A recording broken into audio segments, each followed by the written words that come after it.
தாலா நம்மை கண்மணி நாயகம் ஸல்லல்லாஹு அலைஹி வஸல்லம் அவருடைய உம்மத்திலே அல்லாஹ் நம்மை கொண்டு வந்திருக்கின்றான். ஆரம்பத்தில் மௌலானா தபீஹுல்லா கலீமி அவங்க பெருமானார் பேரில் ஒரு நாள் ஆமீரி வல் காதிரி தபீஹுல்லா மௌலானா வந்து அவங்க கலீமி ஆமீரி இங்கே இருக்கக்கூடிய நம்ம காதர் மௌலா காதிரியும் கூட இன்ஷா அல்லாஹ். அதனால் இவர்களே அந்த கவிதையில் அவங்க சொல்லிட்டு வந்தாங்க, ஒவ்வொன்றா சொன்னாங்க. இந்த உலகத்தை அல்லாஹ் யாருக்காக படைத்தான், இந்த உலகத்தை அல்லாஹ் யாருக்காக படைத்தான், சுவர்க்கத்தை அல்லாஹ் யாருக்காக படைத்தான், ஒவ்வொரு வஸ்துவாக சொல்லிட்டு வந்தாங்க. யா ரசூலல்லாஹ், இந்த சூரியனை படைத்தது தங்களுக்காக அல்லவா, இந்த பூமியை அவன் படைத்தான் உங்களுக்காக அல்லவா, 7 வானங்களையும் அவன் படைத்தான் உங்களுக்காக அல்லவா, எல்லாவற்றையும் அல்லாஹ் படைத்தான் பெருமானாருக்காக, பெருமானாரை சந்தோஷப்படுத்த வேண்டும் என்பதற்காக வேண்டி அல்லாஹ் அத்துணை வஸ்துக்களையும் அல்லாஹ் படைத்தான். அதுவும் அழகான வார்த்தையில் சொன்னாங்க, சஜாயே படைக்கிறதல்ல, அதை அழகுபடுத்தினான் அல்லாஹ். ஒவ்வொன்றையும் அல்லாஹ் அழகுபடுத்தினான். யாருக்காக? பெருமானாருக்காக. பெருமானார் சந்தோஷப்பட வேண்டும் என்பதற்காக வேண்டி அல்லாஹ் அழகுபடுத்துகின்றான். சூரியனை அல்லாஹ் அழகுபடுத்தி அல்லாஹ் கொண்டு வருகின்றான். சந்திரனை அல்லாஹ் அழகுபடுத்தி அல்லாஹ் கொண்டு வருகின்றான். வானத்திலே நட்சத்திரங்களை அழகுபடுத்தி அல்லாஹ் கொண்டு வருகின்றான். இதையெல்லாம் கொண்டு வந்து அல்லாஹ் சொல்றான், நபியே நாயகமே நீங்க சந்தோஷப்படுங்கன்றான் அல்லாஹ். சொல்லிட்டு எஜமா சொன்னாங்க, முக்கியமான விஷயம், கவனிக்க வேண்டிய விஷயம் நிறைய சொன்னாங்க.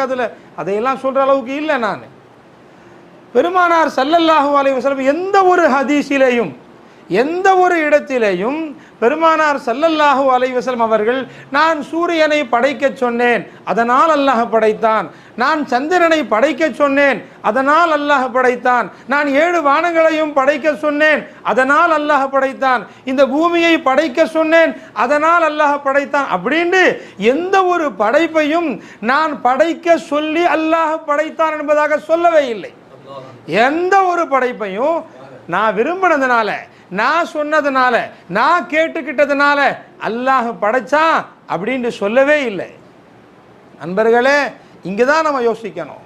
பெருமானார் ஸல்லல்லாஹு அலைஹி வஸல்லம் அவர்கள் அல்லாஹ்விடத்திலே கேட்காமல், அவர்கள் விருப்பப்படாமல், அவர்களை சந்தோஷப்படுத்துவதற்காக வேண்டி அல்லாஹ் இவ்வளவு விஷயங்களை அல்லாஹ் படைத்திருக்கிறான். அண்ட சராசரங்களை அல்லாஹ் படைத்திருக்கிறான். ஆனால் கண்மணி நாயகம் ஸல்லல்லாஹு அலைஹி வஸல்லம் அவர்கள் இந்த உலகிலே பிறக்கின்ற பொழுது அவர்களுடைய உதடுகள் அசைந்தது. அப்பொழுதும் சொன்னார்கள், யா அல்லாஹ் என்னுடைய உம்மத்தை நீ பாதுகாப்பாயாக. அவர்கள் வாடும் காலம் எல்லாம் சொன்னார்கள், யா அல்லாஹ் என்னுடைய இந்த உம்மத்தை நீ பாதுகாப்பாயாக என்று. அது மட்டுமல்ல, அவர்கள் வஃபாத் ஆகுகின்ற நேரத்திலும், இந்த உலகை பிரியுகின்ற நேரத்திலும் அப்பொழுதும் கூட சொன்னார்கள், காது கொடுத்து சஹாபாக்கள் கேட்டார்கள், ரப்பி ஹப்லி உம்மதி, யா அல்லாஹ் இந்த உம்மத்தை நீ மன்னிப்பாயாக, இந்த உம்மத்தை நீ பாதுகாப்பாயாக என்று பெருமானார் ஸல்லல்லாஹு அலைஹி வஸல்லம் அவர்கள் எந்த விஷயத்தை அல்லாஹ்விடத்திலே வாழ்நாள் எல்லாம் கேட்டார்களோ, இப்பொழுதும் கேட்டுக்கொண்டிருக்கின்றார்களோ, எப்படி அதை அல்லாஹ் செய்யாம இருப்பான்னு சொன்னாங்க. அன்பர்களே, இதுல நாம சந்தோஷப்பட வேண்டிய விஷயம் என்னன்னு சொன்னா, நமக்காக வேண்டி ஒரு உம்மத்திற்காக வேண்டி சொன்னாங்க எஜமா, ஒரு முஸ்லிம் இன்று பிறக்கிறார். நூறுவன் மௌலா உதாரணம் வச்சு சொன்னாங்க. அவர் எப்ப பிறக்கிறாரு? பெருமானாருக்கு பிறகு 15 நூற்றாண்டு காலம், 1400 வருஷத்துக்கு பிறகு ஒரு முஸ்லிம் பிறக்கிறார், ஒரு மூமின் பிறக்கிறார். ஆனால் இவருக்காக வேண்டி அன்றே துவா செய்தார்கள் பெருமானார் ஸல்லல்லாஹு அலைஹி வஸல்லம். பிறக்கும் போதே துவா செஞ்சாங்க மௌலாவுக்காக, நமக்காக பிறக்கும் போதே துவா செய்தார்கள், வாழ்நாள் எல்லாம் துவா செய்தார்கள். அன்பர்களே, அவ்வளோ துவா. பெருமானார் எதை விரும்பி கேட்டார்களோ அதை எப்படி அல்லாஹ் தராமல் இருப்பான்? அதனால் சந்தோஷப்பட வேண்டியவர்கள் நாம், கொண்டாட வேண்டியவர்கள் நாம். மூமின் என்று சொன்னால் அன்பர்களே சந்தோஷத்திற்குரியவன், அவன் பாதுகாப்பானவன், பெருமானாருடைய கார்மானத்திலே இருப்பவன் என்பதை நிஜமா சொல்லி காமிச்சாங்க அன்பர்களே. அதனால சந்தோஷம். நாம் எதை கொண்டாட வேண்டும்? பெருமானார் நமக்கு கிடைத்ததை கொண்டாட வேண்டும் அப்படின்னு சொன்னாங்க. அதனால் அன்பர்களே, அதை கொண்டாடுவோமேயானால், பெருமானார் கிடைத்ததை நாம் கொண்டாடுவோமேயானால் அல்லாஹ் ஜல்ல ஷானஹு தஆலா நம்முடைய உள்ளத்திலே பெருமானார் ஸல்லல்லாஹு அலைஹி வஸல்லம் அவர்களுடைய காதலின் காரணமாக அல்லாஹ்வுடைய முஹப்பத் நிச்சயமாக அதிகரிக்கும். அதான் எஜமா சொன்னாங்க, அல்லாஹ் தஆலா அந்த ஒரு வசனத்திலே மூமின்களை பற்றி அல்லாஹ் எவ்வளோ சொல்கிறான், நிறைய சொல்கிறான். மூமின்களுடைய சிறப்பை அல்லாஹ் சொல்கிறான். எஜமா சொன்னாங்க, யாரு சொல்றது? யாரு? ரப்புல் ஆலமீன் அவன் சொல்கிறான். யாரை பற்றி சொல்கிறான்? மூமின்களுடைய வர்ணனையை பற்றி, எப்படிப்பட்டவர்கள் மூமின்கள் அப்படின்னு அல்லாஹ் சொல்றான். என்ன சொல்றான் அல்லாஹ்? ஒரு இடத்துல அல்லாஹ் சொல்லும்போது, இன்னமல் முஃமினூன அல்லதீன இதா ذுக்கிரல்லாஹு வஜிலத் குலூபுஹும். மூமின்னா யார் தெரியுமாப்பா? அல்லாஹ் சொல்றான், மூமின்கள் எப்படிப்பட்டவர்கள் என்று சொன்னால், அவர்களிடத்திலே அல்லாஹ் என்று சொல்லப்பட்டு விட்டால் அவருடைய உள்ளங்கள் எல்லாம் சந்தோஷத்திலே குதிக்க ஆரம்பிச்சிடும் சொல்றான். சந்தோஷத்தில் குதிக்க ஆரம்பிச்சிருன்றான். என்ன வர்ணனை! அன்பர்கள் சொல்றது யாரு? ரப்பு சொல்கிறான். சொன்னாங்க முஹப்பத். முஹப்பத் என்பது என்ன? முஹப்பத்னா எதுக்கு சொல்றது? அன்பர்களே, முஹப்பத்தில் பலவிதம் இருக்குது. ஒரு முஹப்பத் அது கூடவே கூடாது, வெறுக்கப்பட்டது. என்ன தெரியும் உங்களுக்கு? ஹராமான முஹப்பத், யாரை நேசிக்க கூடாதோ, யாரை பார்க்க கூடாதோ அவங்கள நேசிக்கிறது ஹராம். இன்னொரு முஹப்பத் எஜமா சொன்னாங்க, அது முபா. யாரு? நண்பரை பார்ப்பது, தெரிஞ்சவங்களை பார்க்கறது, பக்கத்து வீட்டுக்காரரை பார்க்கறது, அவரை நேசிக்கிறது முபாஹது, ஆகுமானது. நேசிச்சா, ஒரு மூமினை நேசிச்சா சவாபு கொடுக்குறான் அல்லாஹ். இன்னொன்று என்ன? மனைவியை முஹப்பத் செய்வது, மக்களை முஹப்பத் செய்வது, தந்தையை முஹப்பத், இதெல்லாம் என்ன? இதெல்லாம் நன்மையான காரியம். மனைவியை நேசிக்கின்ற பொழுது அல்லாஹ் ஜல்ல ஷானஹு வ தஆலா அல்லாஹ் நன்மையை கொட்டி கொடுக்கின்றான். அன்பர்களே, இதையும் தாண்டியது ஃபர்தான முஹப்பத், கட்டாய முஹப்பத். அது என்ன முஹப்பத்? அன்பர்களே, அல்லாஹ் ரசூலை நேசிப்பது. இது கட்டாயம். ஏனென்று சொன்னால் எஜமா சொன்னாங்க, அன்பர்களே, ஏன் அல்லாஹ்வை நேசிக்கிறது கடமை. ஒரு கணவன் தன் மனைவியை நேசிக்கிறான், ஒரு மனைவி தன்னுடைய கணவரை நேசிக்கின்றாள். இதுவெல்லாம் ஒரு பையன் தகப்பனை நேசிக்கிறான், தாய் மகனை நேசிக்கின்றாள். இதுவெல்லாம் எஜமா சொன்னாங்க மத்லபிற்குரியது. இதுவெல்லாம் ஒரு காரணத்தினால், ஒரு தேவையின் காரணமாக. மனைவி ஏன் கணவனை நேசிக்கிறா? கணவன் மூலமாக எல்லாம் நடைபெறுகின்றது, அதனால் நேசிக்கின்றான். மனைவி ஏன் கணவன் நேசிக்கிறான்? மனைவியின் மூலமாக தன்னுடைய தேவைகள் நிறைவேறுகிறது, அதனால் நேசிக்கின்றான். பிள்ளை ஏன் நேசிக்கிறான்? தான் பிள்ளையின் மூலமாக. அன்பர்களே, பிள்ளையின் மூலமாக தேவை நிறைவேறல் என்று சொன்னா பார்க்கிறோம் நாமோ, ஒரு தாய் கூட தான் பிள்ளைய விரட்டி அடிச்சிடறான். அதனால் இதுவெல்லாம் தேவையின் காரணமாக உள்ளது. ஆனால் அல்லாஹ் நம்மை நேசிக்கின்றான். என்ன தேவை இருக்க முடியும் சொல்லுங்க?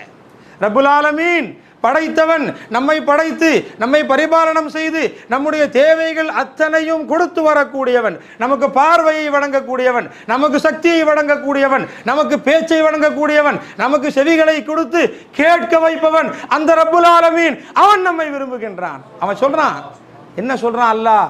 ஒரு மூமின் என்னை அளவு கடந்து நேசிக்கின்றான் என்பதாக அல்லாஹ் சொல்லி தருகின்றான். அன்பர்களே, எப்ப நேசம் வரும்? நிஜமா சொன்னாங்க, ஒரு ஹதீஸை சொன்னாங்க.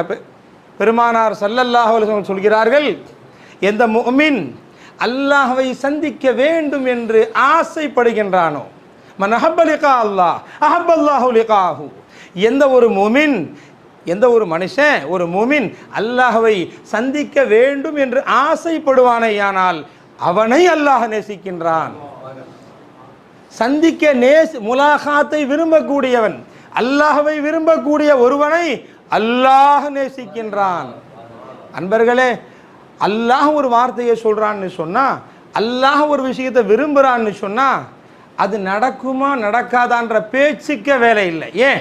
ஒரு மனுஷன், நாம நினைக்கிறோம் ஒரு விஷயம் நடக்கணும்னு நினைக்கிறோம், அது நடக்கலாம் நடக்காமலும் இருக்கலாம். நாம் மனிதர்கள். எஜமா சொன்னாங்க, ஒரு மனுஷனை எஜமா நேசிக்கிறாங்க, அந்த மனுஷன் நேசிக்கலாம் நேசிக்காமலும் இருக்கலாம். நாம ஒரு மனுஷரை நேசிக்கிறோம், நம்ம அளவு கடந்து நேசிக்கிறோம், ஆனால் அவர் நம்ம நேசிக்கலாம் நேசிக்காமல் இருக்கலாம், சொல்ல முடியாது.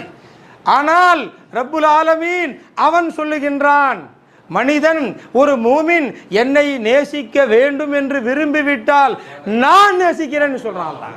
அன்பர்களே, உண்மையில என்ன தெரியுது? அல்லாஹ் நேசிக்கின்றான். அல்லாஹ் தான் உண்மையில் நேசிக்கின்றான். அன்பர்களே, அப்படிப்பட்ட ரப்புல் ஆலமீன் அல்லாஹ் ஜல்ல ஷானஹு வ தஆலா அவன் சிறப்பித்து சொல்கின்றான், மூமின்கள் என்னை நேசிக்கக்கூடியவர்கள் என்பதாக. மூமின்களை பற்றி அல்லாஹ் பல இடங்களே சொல்லக்கூடிய ரப்புல் ஆலமீன், மூமின்களுடைய தன்மையை சொல்லக்கூடிய ரப்புல் ஆலமீன் அவன் ஒரு வார்த்தையிலே எல்லாவற்றையும் அடக்கி சுருக்கமாக சொல்கின்றான். அவன் தொழுகையில் ஒரு இடத்துல சொல்லும்போது அவன் தொழுகையில் ரொம்ப குஷுவோடு இருப்பான்னு அல்லாஹ் சொல்கிறான். பல மாதிரி அல்லாஹ் சொல்லக்கூடிய விஷயங்கள், இவை எல்லாவற்றையும் சுருக்கமாக அல்லாஹ் சொல்கின்றான். வல்லதீன ஆமனு அஷத்து ஹுப்பல்லில்லாஹ். ஒரு மூமின் யாருன்னு சொன்னா ஒரு மூமின் அல்லாஹ்வுடைய காதலன் என்பதாக சொல்கிறான். என்ன அர்த்தம்? அப்பாங்க சுருக்கமாக சொல்றதுனா என்ன அர்த்தம்? அல்லாஹ்வுடைய இஷ்கு வந்து விடுமேயானால், அல்லாஹ்வுடைய காதல் வந்து விடுமேயானால் அவன் நிச்சயமாக எதையெல்லாம் அல்லாஹ் சொன்னானோ அதை செய்பவனாகத்தான் இருப்பான். அதனால என்ன வரணும் அன்பர்களே? அமல் செய்வதை தூண்டுவதற்கு முன்பதாக அல்லாஹ்வுடைய முஹப்பத்தை மூமினுடைய கல்வில நிரப்பணும்னு சொன்னாங்க. கல்வில முஹப்பத் வந்துருச்சுன்னு சொன்னா, அல்லாஹ்வின் பேர நமக்கு நேசம் வந்துருச்சுன்னு சொன்னா இதை செய்யணும்னு சொல்ல வேண்டியதில்லை. ஏன் அல்லாஹ்வோட செய்ய ஆரம்பிச்சிருவான் மனுஷன். ஒரு நல்காரியத்தை செய்யணும்னு யாரும் தூண்ட வேண்டியதில்லை. ஏ ரப்பு இதில் பொருந்திக்கிறான்னு மனுஷன் செய்ய ஆரம்பிச்சிருவான். அன்பர்களே, அதே விதமாக ஹராமான விஷயங்களின் பக்கம் அல்லாஹ் எதையெல்லாம் தடுத்தானோ அதன் பக்கம் போவதற்கு மனசிலே சிறிய விருப்பமும் வராது. ஏன் ரப்புக்கு இது பிடிக்காதுன்றதுனால செய்ய மாட்டான். நண்பர்களே, அப்போ அசல் என்னன்னு சொன்னால் அல்லாஹ்வுடைய முஹப்பத் கல்பிலே நிரப்பமாக வர வேண்டும். அன்பர்களே, அல்லாஹ்வுடைய முஹப்பத் நம்முடைய கல்பிலே வருவதற்கு இன்னொன்று சொன்னாங்க அந்த இடத்துல, அல்லதீன இதா துக்கிரல்லாஹு இன்னமல் முஃமினூன் அல்லதீன இதா துக்கிரல்லாஹு வஜிலத் குலூபுஹும். அல்லாஹ் என்று அவர்களிடத்திலே சொல்லப்பட்டு விட்டால் அவர்களுடைய உள்ளங்கள் எல்லாம் துடிக்கும்னு சொன்னாங்களே. அப்ப சொன்னாங்க அந்த மாதிரி உங்களுக்கு ஆவுதான்னு பாருங்க, இல்லைன்னா கவலைப்படுங்கன்னு சொன்னாங்க. அன்பர்களே, அல்லாஹ்விடத்துல கேட்கணும். அல்லாஹ்னு சொன்னா ஒரு மூமின் விஷயத்துல, ஒரு மூமின் அல்லாஹ்னு சொன்னா அவன் உள்ளோ உன் பேர்ல ஆசையில துடிக்கும்னு சொன்ன ரப்பே என் கல்வி அப்படி இல்லைன்னு சொல்லுங்க. அதனால் அன்பர்களே, அதை கேட்க வேண்டும். அல்லாஹ்வுடைய நேசம் நம்முடைய கல்விலே நிரப்பமாக ஆக வேண்டும் என்று சொன்னால் சுருக்கமான வழி, எவ்வளோ வழிகள் இருக்குது, அதில் சுருக்கமான வழி எஜமா சொன்னாங்க. அல்லாஹ் யாரை நேசிக்கின்றானோ, அல்லாஹ்வை யார் நேசிக்கின்றார்களோ, இறை நேசர்கள் இருக்கிறார்கள் அல்லவா, அவர்களுடைய நேசர்களாக போய்விட வேண்டும். நான் சுருக்கமான வழி என்று சொன்னாங்க. அன்பர்களே, எஜமா அந்த வாக்கியாவை சொன்னாங்க. இப்ராஹிம் இப்னு அதுஹம் ரஹ்மத்துல்லாஹி அலை, நீண்ட சரித்திரம். அவர்கள் தன்னுடைய அரச பதவியை துறந்து அவர்கள் அல்லாஹ்வுடைய பாதையிலே சென்றார்கள். அரச பதவியை துறந்து ஆன்மீக வழியிலே நடந்தார்கள். முரீது வாங்கிறதுக்கு முன்னாடி மொத்த அரசாட்சியை தூக்கி எறிந்து விட்டு வந்தார்கள். நிறைய சம்பவம் நிஜமாக சொல்லி காமிச்சாங்க. அவங்க படுக்கிற மெத்தையில் ஒரு நாள் அவங்களுடைய பணி செய்யக்கூடிய பெண்மணி ஒரே ஒரு நிமிடம் படுத்து தூங்கிடுறாங்க. நீ படுத்துட்டியான்னு சொல்லி அவங்கள அடிக்கும்போது அப்போ அந்த பெண்மணி சொல்லுது, ஒரு நிமிஷம் படுத்ததுக்கே எனக்கு இந்த மாதிரி ஆகுது, நீங்கள் காலமெல்லாம் படுக்கிறியேன்னு சொல்கிறாங்க. அதே மாதிரி ஒட்டகத்தை ஒருத்தர் மேலே வந்து படுத்து தேடும்போது அவரை கூப்பிட்டு பேசும்போது, நீ தஸ்பியை வச்சுக்கிட்டு இங்கே அல்லாஹ் அல்லான்னு சொல்கிறியே, உனக்கு எப்படி இங்கே அல்லாஹ் கிடைப்பான், எப்படி ஒட்டகம் உன்னுடைய முகட்டில் மேலே கிடைக்காதோ அவன் அல்லாஹ் உனக்கு. இப்படி பல மாதிரியான சம்பவங்கள் அவர்களுடைய வாழ்க்கையில் நடந்ததுக்கு பிறகு அரசாட்சியை திறந்துட்டு போயிடுறாங்க. போனதுக்கு பிறகு அவர்கள் மிகப்பெரிய இறைநேசராக, மிகப்பெரிய வலியாக அவர்கள் ஒரு கட்டத்திலே மாறியதற்கு பிறகு ஒரு நாள் ஒரு கனவு காண்றாங்க. சுருக்கம் அதுதான். அந்த கனவுல ஒரு மலக்கு வருகிறார்கள். அவங்க எல்லாத்தையும் பேர் எழுதிக்கிட்டே இருக்கிறாங்க. அப்போ இவங்க கேட்குறாங்க அவங்க கிட்ட, இப்ராஹிம் பின் அதுஹம் ரஹ்மத்துல்லாஹி அலை அந்த மலக்கிடத்துல கேட்குறாங்க, என்ன எழுதுறீங்கன்ட்டு. அப்போ அவங்க சொல்கிறாங்க, இது இறை நேசர்கள் அல்லாஹ்வுடைய அவுலியாக்கள் இருக்கிறாங்க இல்லைங்களா, அவங்களுடைய பேரெல்லாம் இதில் எழுத சொல்லி அல்லாஹ் எனக்கு உத்தரவு போட்டான். நான் எல்லாருடைய பேரையும் இந்த காலத்தில் யார் யார் வாழ்கிறாங்களோ எல்லார் பேரையும் எழுதுறேன்னு சொல்கிறாங்க.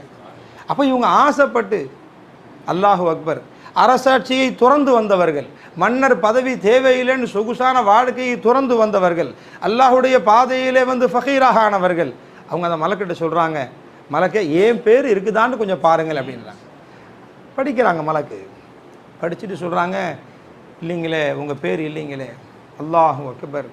நண்பர்களே, அல்லாஹுடைய நேசர்களுடைய பட்டியலில் ஏன் பேர் வரலேன்ற அந்த ஷாக்கில் அவங்க மயக்கடிச்சு விழுந்துடுறாங்க. சிறிது நேரத்துக்கு பிறகு மறுபடியும் எஞ்சிக்கிறாங்க. கொஞ்சம் நேரத்துக்கு பிறகு எஞ்சி மறுபடியும் கேட்குறாங்க, இவன் கொஞ்சம் பாருங்களேன், ஒன்று செய்யுங்க, ஒரே ஒரு வேலை செய்யுங்க, எனக்காக ஒரு வேலை செய்யுங்க. அந்த இறை நேசர்களுடைய அவுலியாக்களுடைய பெயர்களை நீங்கள் எழுதிட்டு வர்றீங்க இல்லைங்களா, கடைசியில் எல்லாருடைய பேரையும் அந்த காலத்தில் எந்த மகான்கள் வாழ்ந்தார்களோ எல்லா அவுலியாக்களுடைய பேரை எழுதுனதுக்கு பிறகு கடைசியில் ஒன்றே ஒன்று எழுதுங்க, இவ்வளவு பேரையும் இப்ராஹிம் இப்னு அதகம் விரும்புகிறார்னு எழுதுங்க. நான் அல்லாஹ்வுடைய நேசர் இல்லை பரவாயில்ல, ஆனால் இவ்வளோ அவுலியாக்கள் இருக்காங்கல்ல, இவ்வளவு அவுலியாக்களையும் நான் நேசிக்கிறேன் இதை எழுதிடுங்க. இவ்வளவு இறை நேசர்களின் காதலன்னு என் பேர் எழுதுங்க. அவங்க சொன்னாங்க, இது எப்படி எழுத முடியும்? நீங்கள் சொன்னால் எழுதுறதுக்கு நான் மனுஷன் இல்லை, நான் மலக்கு. அல்லாஹ் சொன்னால்தான் நான் எழுத முடியும், நீங்கள் சொல்கிறத என்னால் எப்படி எழுத முடியும் அப்படின்ட்டு பேசிக்கிட்டு இருக்கிற அதே நேரத்தில் அல்லாஹ்வுடைய உத்தரவு வருகிறது. என்னுடைய நேசர்களை யார் காதலிப்பதாக சொல்கிறாரோ, என்னுடைய நேசர்களை யார் விரும்புவதாக சொல்கிறாரோ அவரை இறை நேசர்களின் பட்டியலில் முதல் பேராக எழுதுங்கன்னு அல்லாஹ் உத்தரவு. அன்பர்களே, அதனால் அப்போ பாருங்கள், சுருக்கமான வழி என்னன்னு சொன்னால், அன்பர்களே, அந்த பாதையிலே அல்லாஹ் நம்மை வைத்திருக்கின்றான். இங்கே அமர்ந்திருக்கக்கூடிய அனைவரும் ஒரு இறைநேசரை சார்ந்தவர்களாக இருக்கிறோம். அல்லாஹுடைய மிகப்பெரிய கிருபை. அன்பர்களே, அவர் பேரை கேட்டாங்க, ஃபைசின்னு சேர்த்து சொன்னார். இன்னொருத்தர் பேரை கேட்டாங்க, ஃபைசின்னு சேர்த்து சொன்னார். இன்னொரு மோலா பேரை கேட்டாங்க, ஆமிரின்னு சொன்னார். அப்போ எல்லாம் நாமெல்லாம் ஒரு இறைநேசரை சார்ந்திருக்கிறோம் அன்பர்களே. அதனால் அல்லாஹுடைய மாபெரும் கிருபை, அல்லாஹுடைய மிகப்பெரிய கிருபை, அல்லாஹ் நம்மை ஒரு இறை நேசரை சார்ந்திருக்கக்கூடிய பாக்கியத்தை அல்லாஹ் நமக்கு கொடுத்திருக்கின்றான் என்கின்ற வகையிலே அன்பர்களே, அதை மதிக்கக்கூடியவர்களாக, எந்த இறை நேசர்களை அவர்களை விரும்பக்கூடியவர்களாக அவர்களுடைய கூட்டத்திலே அல்லாஹ் நம்மை ஆக்கியிருக்கின்றானோ அவர்களை உண்மையிலே மதிக்கக்கூடியவர்களாக, அவர்கள் எந்த பாதையை காண்பித்தார்களோ அந்த பாதையிலே உண்மையிலே செல்பவர்களாக, அல்லாஹ் ரசூலை நேசிப்பவர்களாக, அவர்கள் நமக்கு எந்த நியமத்துகளை கொடுத்திருக்கின்றார்களோ அதற்கு நன்றி செலுத்தியவர்களாக வாழக்கூடியவர்களாக நாம் ஆகுவோமேயானால் அன்பர்களே, எல்லாம் வல்ல அல்லாஹ் அந்த இறை நேசர்களுடைய கூட்டத்திலே அல்லாஹ் நம்மை ஆக்கி அருள் புரிவான் என்கின்ற துஆவோடு நிறைவு செய்கிறேன். அஸ்ஸலாமு அலைக்கும்.